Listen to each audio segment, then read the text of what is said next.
புதுச்சேரியில் சிறுமி படுகொலை செய்யப்பட்ட சம்பவத்திற்கு நீதி கேட்டு ஒருங்கிணைந்த மாணவ அமைப்புகள் அண்ணா சிலையிலிருந்து ஆளுநர் மாளிகை நோக்கி பேரணியாக செல்கின்றனர்.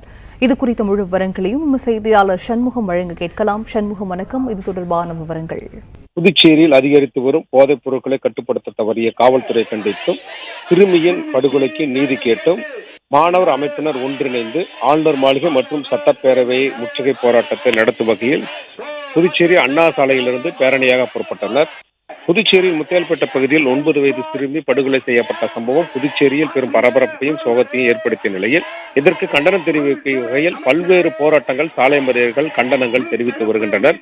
புதுச்சேரியில் கடந்த சில நாட்களாக இந்த போராட்டங்கள், சாலை மறியல் காரணமாக புதுச்சேரி முழுவதும் பெரும் பரபரப்பு ஏற்பட்டு வருகிற நிலையில் தற்போது இந்த சிறுமியின் மரணத்திற்கு நீதி கேட்டு மாணவர் அமைப்பினர் ஒன்றிணைந்து தங்களுடைய போராட்டத்தை ஈடுபட்டு வருகின்றனர்.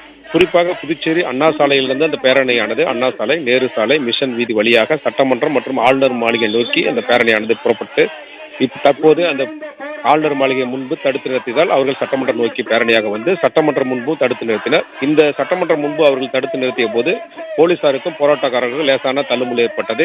தடுப்புகள் அமைக்கப்பட்ட போதும் தடுப்புகள் மீது ஏறி சட்டமன்றம் மற்றும் ஆளுநர் மாளிகை நோக்கி ஓடக்கூடிய சூழல் ஏற்பட்டதால் போலீசார் பாதுகாப்பாக அவர்களை பிடித்து கைது செய்தனர். மேலும் மாணவர் அமைப்பினர் புதுச்சேரியில் உள்ள கஞ்சா மற்றும் போதைப் பொருட்கள் நடமாட்டத்தை உடனடியாக கட்டுப்படுத்த வேண்டும் என வலியுறுத்தியும் இதற்கு அரசு பொறுப்பேற்று உடனடியாக உள்துறை அமைச்சர் மற்றும் முதலமைச்சர் அவர்கள் ராஜினாமா செய்ய வேண்டும் என உள்ளிட்ட பல்வேறு கோரிக்கைகளை வைத்து கோஷங்கள் எழுப்பினர்.